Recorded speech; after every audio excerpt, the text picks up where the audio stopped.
And the Oscar for Best Podcast Crossover involving two baseball podcasters goes to your pal Sully and Millard Thomas for Locked On MLB and Locked On Diamondbacks. Let's see the clip. You are Locked On MLB, your daily MLB podcast, part of the Locked On Podcast Network, your team every day.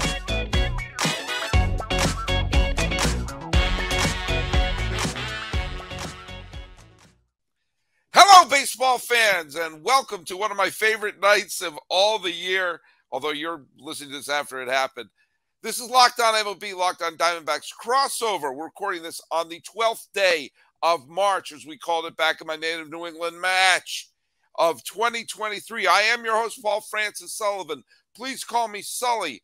I am an Emmy-nominated, I never won, an Emmy-nominated television producer, and I have been a baseball podcaster for well over a decade. I've been about to begin my 5th full season here at the Locked On Podcast Network, where it is your team every day. I've never been nominated for an Oscar. I could have. There were 2 separate years I did something that would have been Oscar eligible. Do you know what? They snubbed me, Millard. They snubbed me. And who am I? Oh, by the way, follow us at Locked On MLB Pods on Twitter and Instagram. I'm your pal Simon, Solid Baseball Twitter, Solid Baseball Podcast, and Instagram. You probably know that already. And you also know who's right over here, my fellow nominee, Millard Thomas. How you doing, buddy? Doing good. Sounds like we're taking home some awards this season. I'm feeling good. I never got to give a victory speech before, so we might have to save that for the end of the podcast. But before we get there, please follow me on Twitter at CreatorThomas24 for my personal account. Look up Locked On Diamondbacks, both Twitter, Instagram for the podcast handle. And please hit subscribe to the award-winning YouTube channel, Locked On Diamondbacks. By the way, just for those of you who don't know, I could very easily host Locked On Oscars. I've been an Oscar nut my whole life, and I like that they've rescheduled it to March this year, because there used to be a nice ebb and flow of my obsessions. That the baseball season would start at the end of March, beginning of April, and would go until October, and usually around November was when the studios started throwing all their big Oscar contenders in the screen, so they want them fresh in your mind. So November and December used to be Oscar season. Everything's changed now because things are on streaming services and everything like that. So you didn't have that rush of Oscar films between November and December, and then I would get super into the Oscars. The Oscars would come out in mid-March, and then would go right into the baseball season. There was a nice ebb and flow that has been ruined by Netflix and Amazon and films coming out there. But do you know what? I still get into the Oscars. I have my little Oscar scorecard here of all the films. I've seen all 10 Best Picture nominees. And you know what I'm going to say? That this year's crop of Best Picture, where I'm bringing it back to baseball, kind of reminded me of this year's World Series between the Phillies and the Astros. It was a good World Series. It had a couple of really big – the first game one, which was that wild back-and-forth game with a sliding catch in the bottom of the ninth, and JT Realmuto hitting those home runs and everything like that. That was fun. That was a good game. You had the combined no-hitter, which was weird, but still interesting. And then you had the Alvarez home run and the clincher. So there was a lot of good moments, but I don't think anyone would call last year's World Series a classic World Series. You know, no one would say it's a great World Series. It was good. It was enjoyable. And I'm looking up and down at the Best Picture category and everything, and there were a lot of good movies. That was good. But there's not that one that sort of made me go, oh, man, just sort of really just stood out as a really, really great film of that bunch. But to be fair, kind of like the Hall of Fame vote, again, I'm trying to bring it back to baseball, maybe we should have our Oscar votes like 5 years later. We see what films survive, what films, because a lot of times you see like this film that you totally forgot about won Best Picture, and these other movies that you really loved were the ones that survived, the one we talked about. So and maybe we'll look back at this World Series and see, oh, that was really memorable, this or that, Or maybe that's how we judge our Hall of Famers, because we got to give it a little bit of time to let it incubate. But we're recording this before the start of the Oscars, so I don't know who won what. I want Ke Kwan, aka Short Round, in Indiana Jones and the Temple of Doom. I want him to win because I want Short Round to win an Oscar before Indiana Jones. And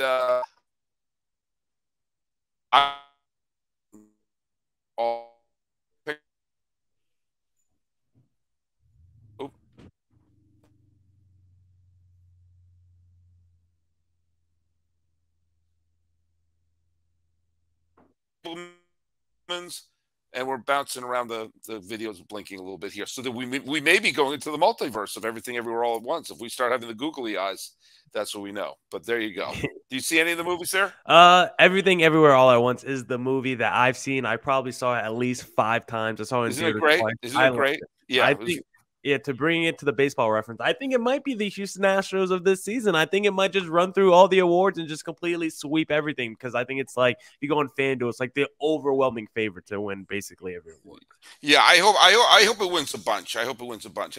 But hey, I want to bring up one other little thing, because there's a big piece of baseball news that involves the Diamondbacks, and we're going to talk about that mainly in segments 2 and 3. So just, be patient right there, because it's not just a Diamondback discussion. I think it's an overarching discussion of something that's happening in baseball that I think is positive. This is a positive day. The WBC is going on. Israel just beat Nicaragua. That's interesting. There's elements of the World Baseball Classic that seem to be a lot of fun. By the way, who designed Great Britain's away uniforms? They might as well have gone to the mall and got an iron-on. It was no effort was made. That was made in Microsoft Paint, Sully. I know it was just not even Photoshop. Just sort of like throw something on there. I know Great Britain is not going to be as flamboyant as some of our other countries, but let's. That's why they lost the war. That's why they lost the war, Sully. Well, that's my ring light just went out. Maybe that was the Queen shutting it down. Maybe they're still in mourning. I don't know. But come on, throw a little color on there. Yeah, all the budget went to the funeral. They didn't have enough money to pay their designers. Well, you saw like when the Who or Austin Powers would have that Union Jack jacket that they'd be wearing. Have them come out looking like that. Come on, the swing in London look. I don't know, but you see some of the fans. I love the way that some of the fans are doing their cheerleading and having their everything going on there. There is an element to the WBC that I guess the idealistic version of me wants to see a team from a country, an unlikely country, win. But the problem is, like, unlike the Olympics, when you see an Olympic team, those people are born and raised in that country. You're not going to have anyone, it's going to be people who are proud of their country winning, trying to play there. And there's sometimes a little bit of playing games at the World Baseball Classic. For example, Team Italy won and is advancing. And immediately I thought, whoa, as someone I have an Irish name, but I look exactly like my Italian grandfather. I'm Irish and Italian in descent. And I'm like, Italy, come on, I want to see Italy become a baseball powerhouse. And then I saw that Matt Harvey led Team Italy and there's wait a minute, Matt Harvey, the dude who used to pitch for the Mets, is on Team Italy? Dark Knight.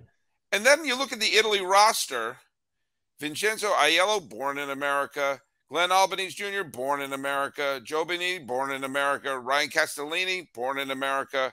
I mean, up and down, most of this team are Italian Americans and not from Italy. And basically take a look like who's on the American team. Oh boy, I don't have a shot, but I could play Team Italy. There's a couple of players who are there from Italy, but I don't know. It was a little disappointing to me when I saw this is basically an American minor league team. Yeah, whose players end with a vowel. That's kind of how it's been too with like the Olympic basketball team. It's kind of like the one drop rule. If you have like a parent that's like from another country or like any of your ancestors have been from that place, like they don't care. They pretty much open up all rules and regulations where you could play for any country as long as you got the one drop rule. Yeah, I don't know. I mean, it doesn't go with the spirit of it. But I'll tell you what does go with the spirit of it. All right. And there is a right-handed pitcher. He's a young pitcher who is actually he's just about my son's age, which is amazing. He's how old I am, and his name is Alessandro Ercolani, and he is on the Italian team. And he is not from America, nor Brazil, nor the Dominican Republic. There's a couple of Brazil and Dominican Republic. But here's what fascinates me about him, because he is currently in the Pittsburgh Pirates organization. He actually pitched well in the Florida Coast League last year. He had a 1.19 ERA in 10 games. You know, it's a short rookie league. You know, as a teenager, thrown into a 1.19 ERA in a professional league, I don't care who's playing. That's pretty good. A little too many walks, but he struck out 39 in 30 in the third innings. Here's what I find fascinating about him. He also was not born in Italy. Okay. He was born in San Marino. Do you know where San Marino is? California. No, it's on the Italian boot. Oh, in the Italian boot, you know, the peninsula is shaped like a boot. There's actually 3 countries in that boot. The main one is Italy, okay, obviously. Then there's Vatican City, which is there for reasons we won't get into. It's its own separate country, so the Pope is his own country, doesn't have to deal with it.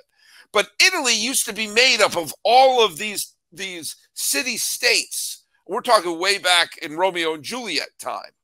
And like, you know, Verona was its own city-state. Venice was its own city-state. And San Marino was. And when they all unified to become the Italian Republic, San Marino said, we're good. We're staying our own country. We're not part of Italy. Yet, we have our own rules. And guess what they have there? A kick-ass racetrack.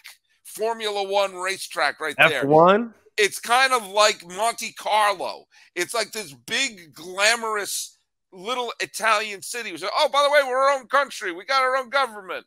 It's about the size of Tucson, but it's its own country. And Alessandro Ercolani is a native of San Marino and pitched on the San Marino team and is now representing Team Italy, because I think he would be, if San Marino tried to put together a team, it would be Alessandro Ercolani and his next door neighbor. But here's why I'm rooting for Alessandro Ercolani. A, no nickname on that guy. Do you know why? Because if your name is Alessandro Ercolani, guess what?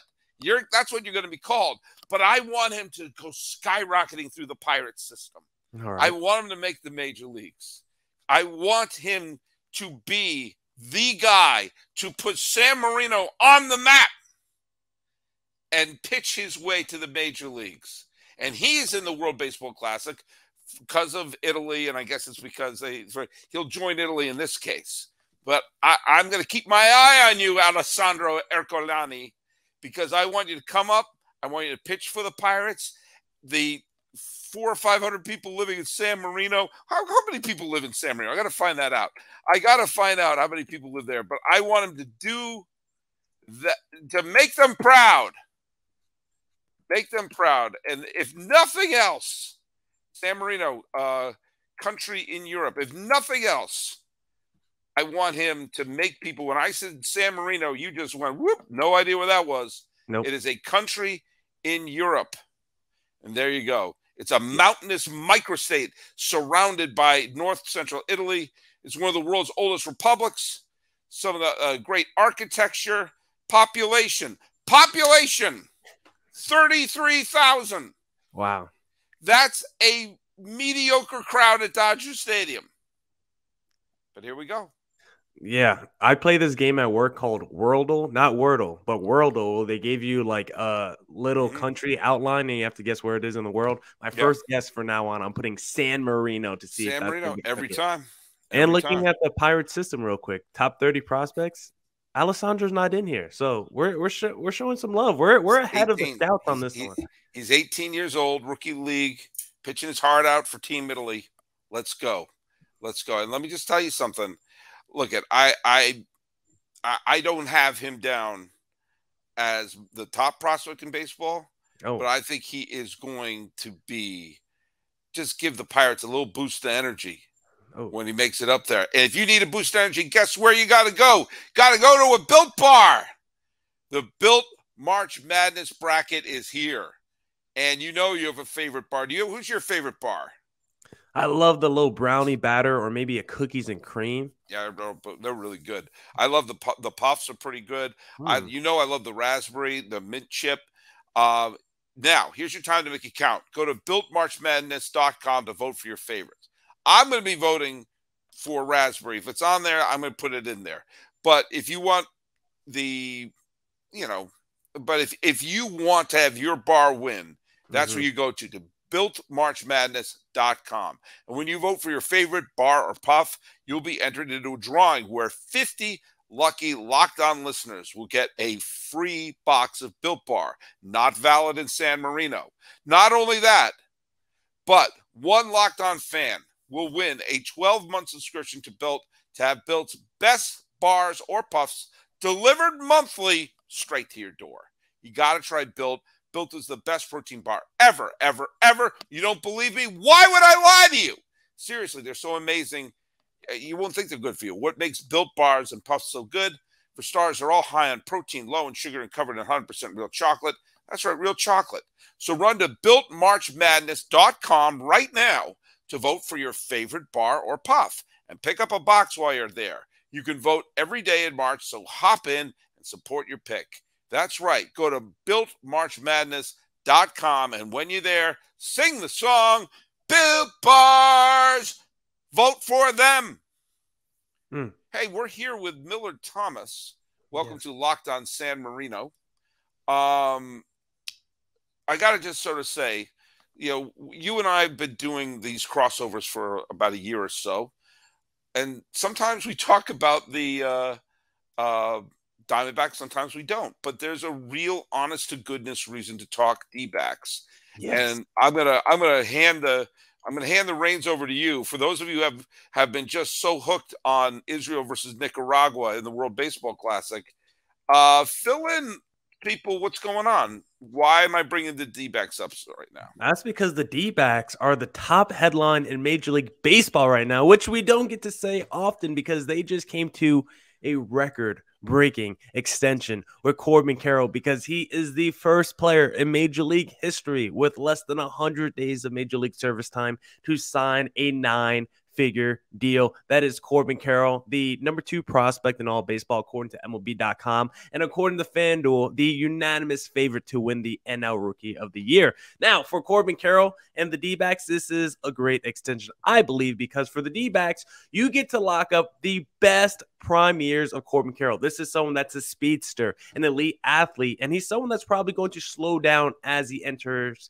his late 30s because he's currently the fastest player in baseball, but he can't be the fastest player in baseball until he's 37 years old. So for the D-backs, he's currently 22 years old, and you're paying him for his peak years, ages 22 to about 31. You're paying for the best years of Corbin Carroll, and it could be a complete value bargain if Corbin Carroll hits his ceiling. You're going to pay him between $14 and $19 million annually for a guy that could be an all-star plus potential guy. That's what we project him out to be. That's his caliber, his ceiling. And for Corbin Carroll, you get this built-in security, right? If you are super good and you are good right away, then you don't have to go through those arbitration years where you're super undervalued. And, if you get hurt, you're not making that long-term money. You get the security if you're Corbin Carroll. You get your money up front. And maybe over the long term of the deal, maybe It's a little bit undervalued annually, but you're probably not making that much money on the front end of it, at least. You're just probably getting a little bit less money on the back end. But for both sides, you lock in your superstar of the future for the foreseeable future. Only him and Ketel Marte are like on the books past 2025. So the D-backs locking up a bunch of their core dudes, all of them on really good contracts. Ketel Marte is only making about $15 million a year annually as well. I just love this for the D-backs fans. Of course, there's still some risk built in because, like I said, Corbin Carroll has only played 32 major league games in his career. So there's still a world where he's not maybe the guy that we expected him to be, but I don't see how Corbin Carroll is not at least a solid major league player. I don't think he could be the fastest player in baseball. I don't think he could be one of the best defensive players of baseball. I don't think he could have the hit tools that he has and not at least be like a 290 contact hitter that steals 30 bases every year. I don't think there's a world where Corbin Carroll is not at least a solid major league player, and still paying that dude $50 million a year. I think this is a steal for the D-backs. Corbin Carroll gets his money, and I think D-backs fans everywhere should rejoice.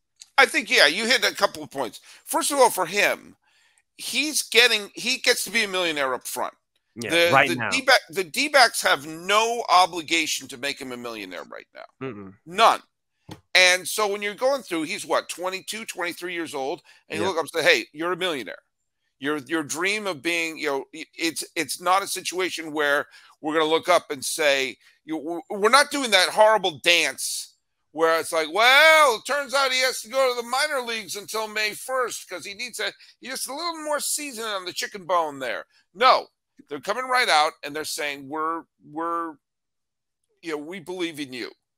And so he's getting paid ahead of time. And this is the point you're making, and I think it's a great one, is that, the risk is he could become, a Bryce Harper level player, and it would be worth $20-30 million on the open market.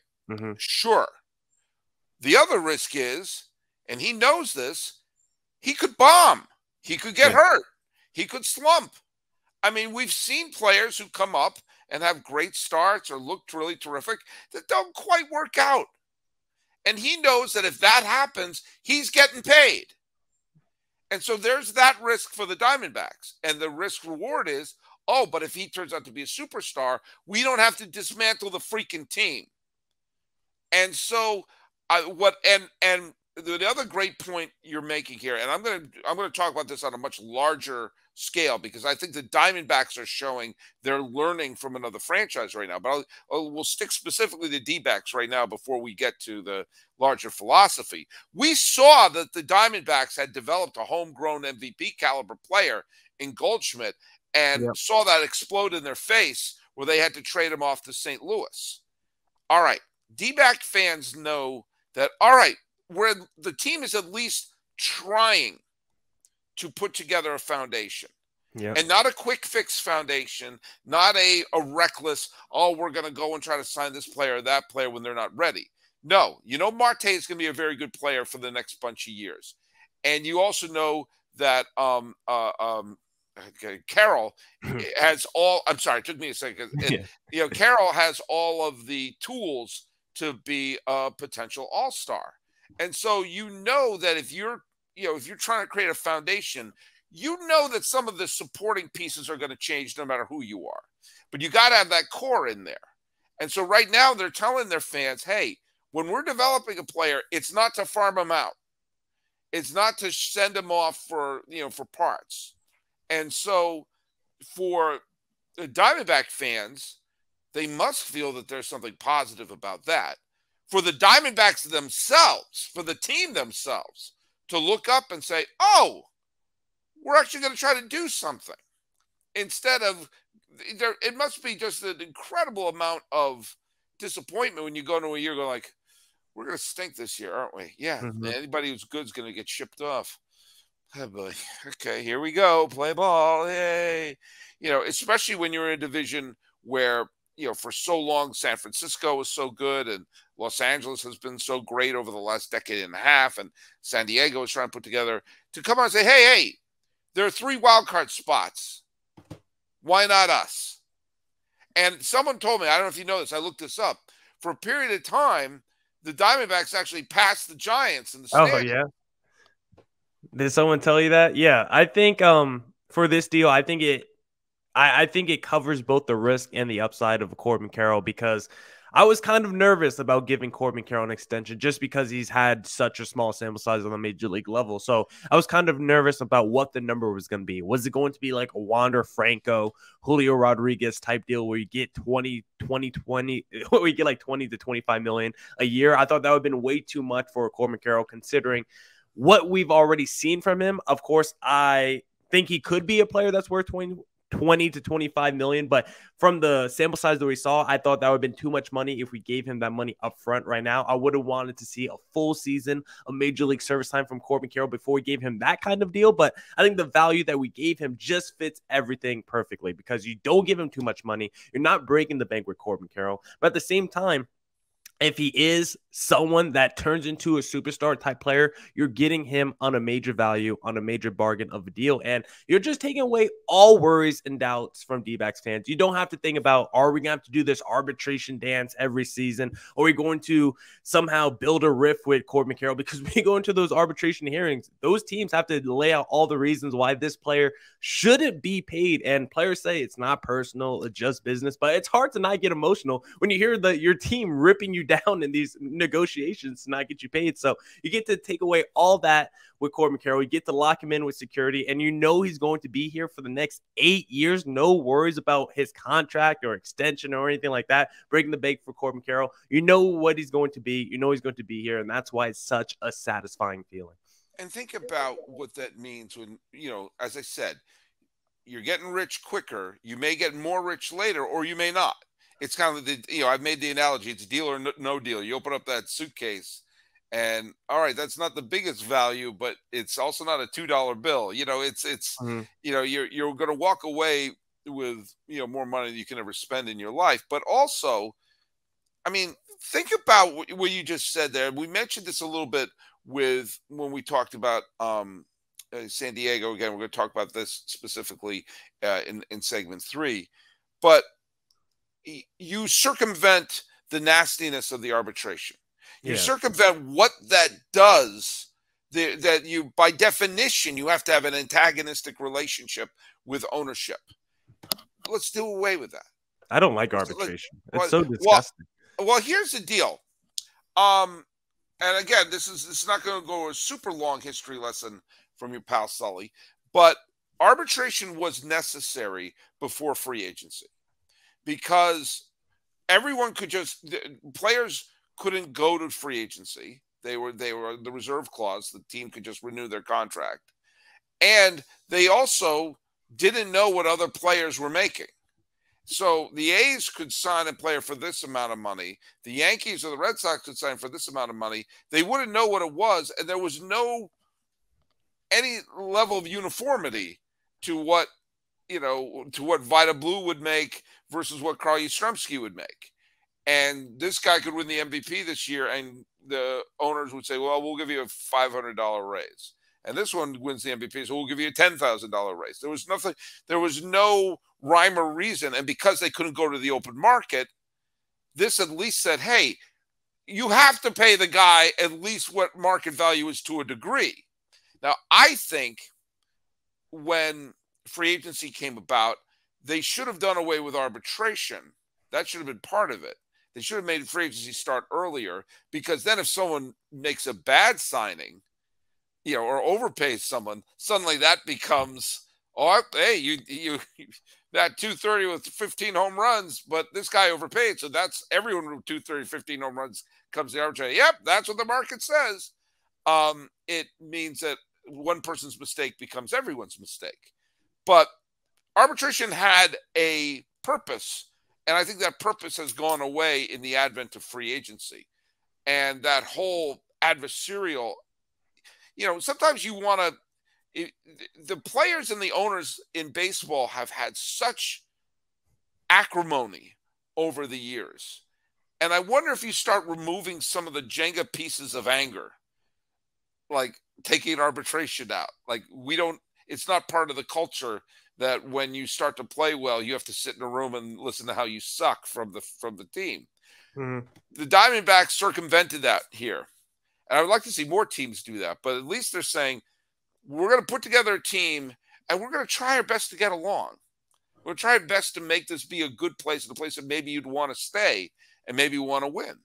Yeah, and we think of Major League Service time, something that I would like maybe to see, because when these players get drafted or whatever, they sign their 4 or 5 year deals. Maybe we don't do arbitration once those deals are up. Within those 4 or 5 years when the player's in a minor league, that's their rookie contract. By the time they get called up, after that rookie contract ends, they enter free agency. So if you want to get the best years of a player when they're young and they're cheap, you have to call them up quicker. You sign that 5-year deal as a rookie getting drafted, and then they spend 2 years in the minor leagues. Now, if you call them up, you get 3 years where they're super young on this cheap contract, and then after that 3rd year, there's no arbitration. They just enter free agency. If you want to bring them back, you could do that. Maybe you do some kind of incentive like it's football where it's like, maybe do a franchise tag, or basketball where it's restricted free agency, where it's easier to bring them back. But I don't like the idea of arbitration. And like you said, it's basically 2 sides facing off, which I don't like. In basketball and football, there's better ways to bring your player back where it's like guaranteed that they're not going to leave without you having to basically face off like this is a,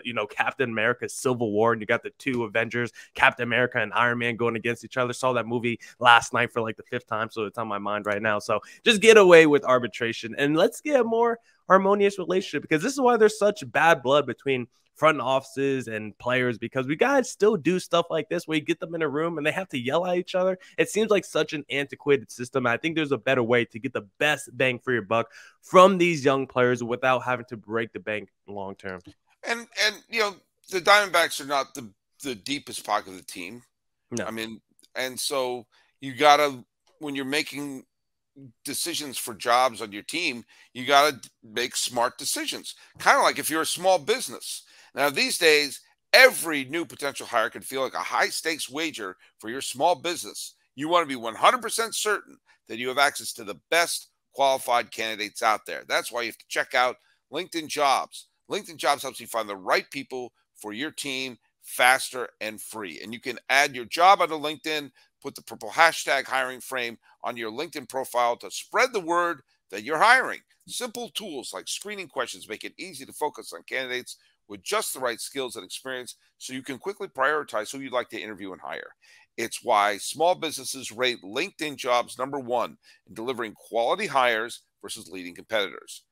LinkedIn Jobs can help you find a qualified candidate you want to talk to faster. Post your job for free at LinkedIn.com/LockedOnMLB. That's LinkedIn.com/LockedOnMLB to post your job for free. Terms and conditions do apply. All right, we're here with the great Oscar-nominated Millard Thomas. Wait, you were nominated for which role? You were on for The Hurt Locker, I think, Best Supporting Actor. I may have to look that up. I may have my facts wrong on that, but it was a good movie though. If you haven't seen it, no, I haven't. Unfortunately, it's came out in 2010 about a guy in the Iraq War whose job it was. Jeremy Renner, who played Hawkeye. Okay, yeah. Plays a bomb diffuser in the Iraq War, and it's kind of tense. Yeah, I don't think I want to be a war character. I'd rather be like Willie Beeman in Any Given Sunday. I'd rather play a character like that, a little bit more upbeat, By the way, the Jeremy Renner in The Hurt Locker, that won Best Picture, that's the answer to a trivia question, which is, what's the first film to win Best Director that was directed by a woman? It was Catherine Bigelow, director of The Hurt Locker, which was a kind of a very tense war movie from the Iraq War. Catherine Bigelow. Are we bringing back Locked On MLB trivia soon? We'll bring it back. I saw a rumor. Bring it back. Well, yeah, I got a bunch of things for that. But and by the way, thanks for making Locked On MLB your first listen. Obviously, make Locked On Diamondbacks your second listen. Check out Locked On Fantasy Baseball for your third listen. You can win your league by listening to Matt and Dom every day as they bring you the best fantasy draft strategies. Find Locked On Fantasy Baseball wherever you get your podcasts and on YouTube. Part of the Locked On Podcast Network, where it's your team every day. Hey, Millard Thomas, let me just, on the final segment here, tell you philosophically why I'm enjoying this. Okay. The Padres. Now, they haven't won the World Series yet. They haven't gotten to the World Series since 1998. But they are putting together a superstar team.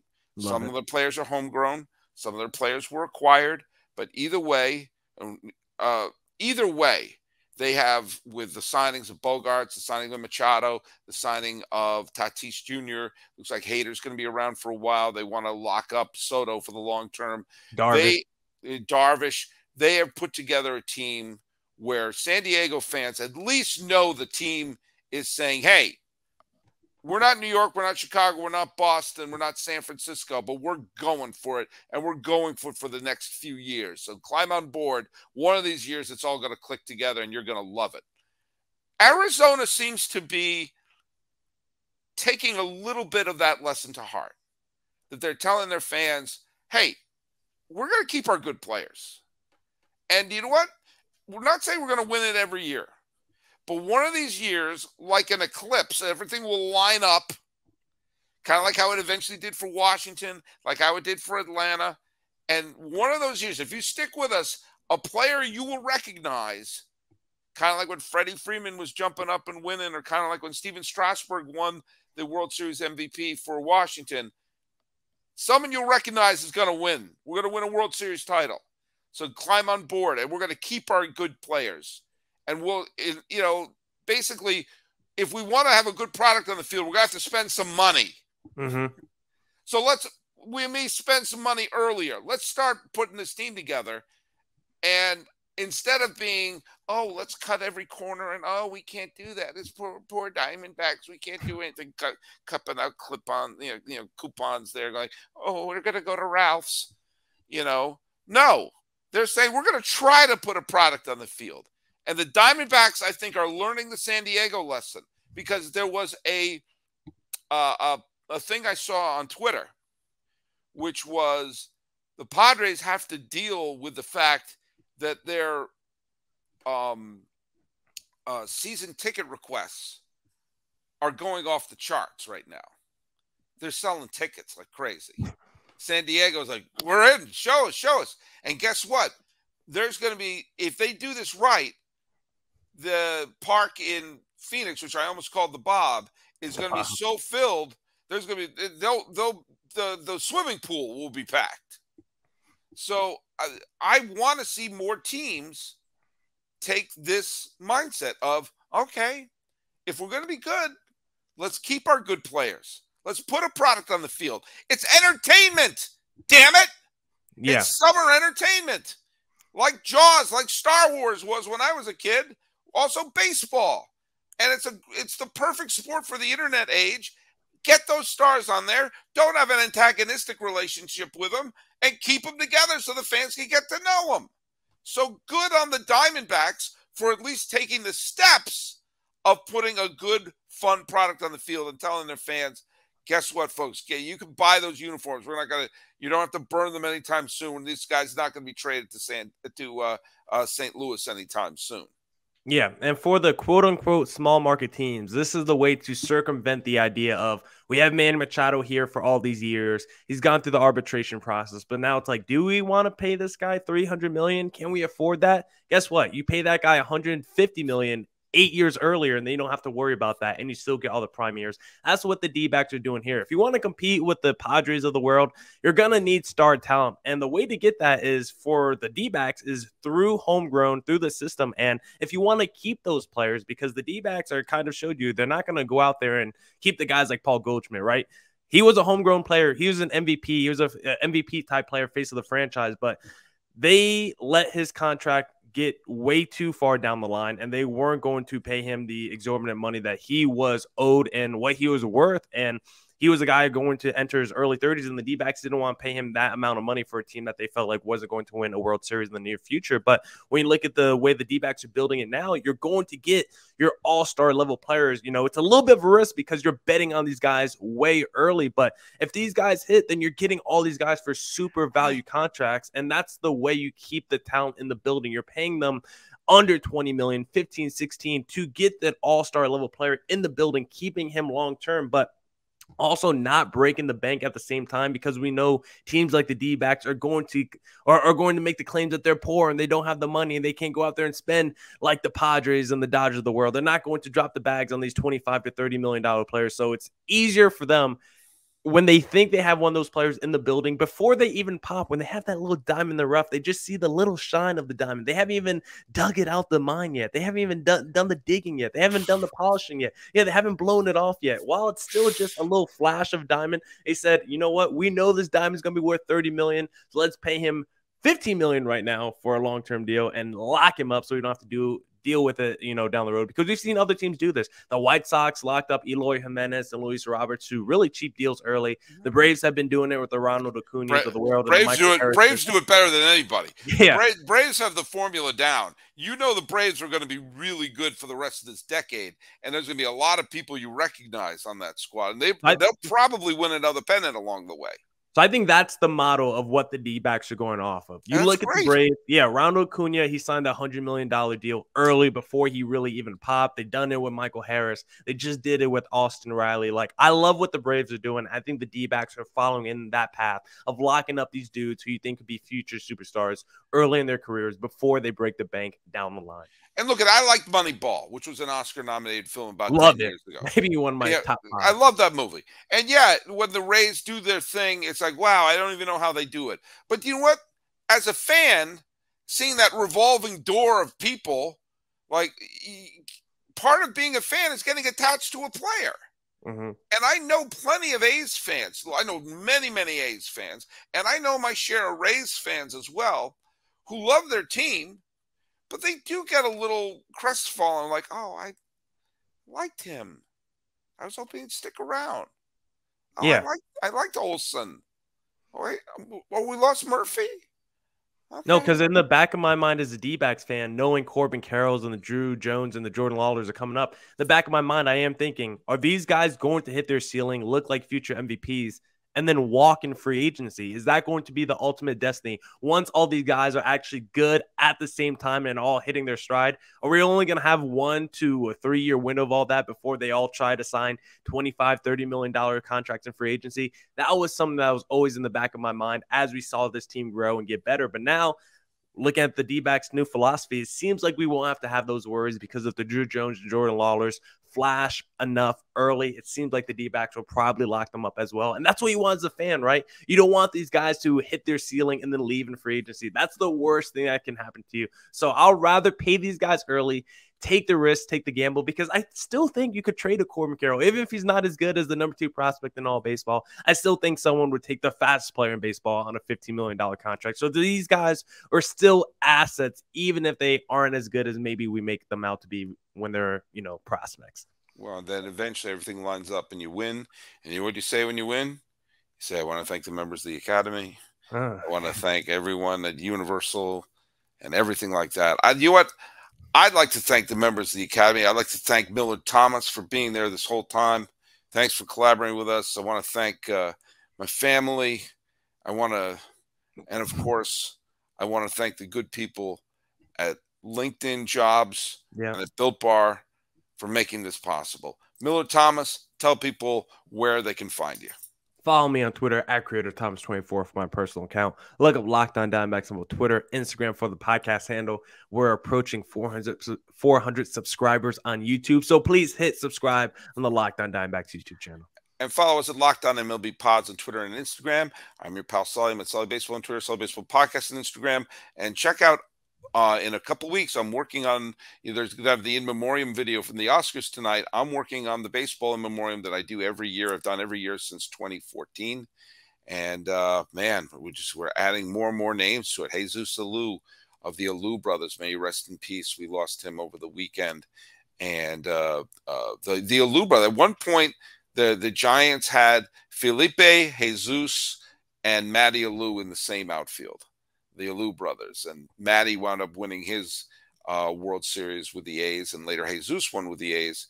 And Felipe was the manager of the Montreal Expos the year that they pulled the rug from them in 1994 when they had the best team in the National League, probably the best team in baseball. And then the strike hit, and we never had baseball again. So baseball was never the same in Montreal after that. But rest in peace, Jesus Alou. And the Oscars are going to start very soon. I got to get my tux on. I'm going the red carpet. This has been Locked On MLB. We're recording this on the 12th day of March. Well, we'll probably drop it on the 12th day of March, 2023. I'm Sully. That's Millard Thomas. For your consideration, a fist pump. Boom.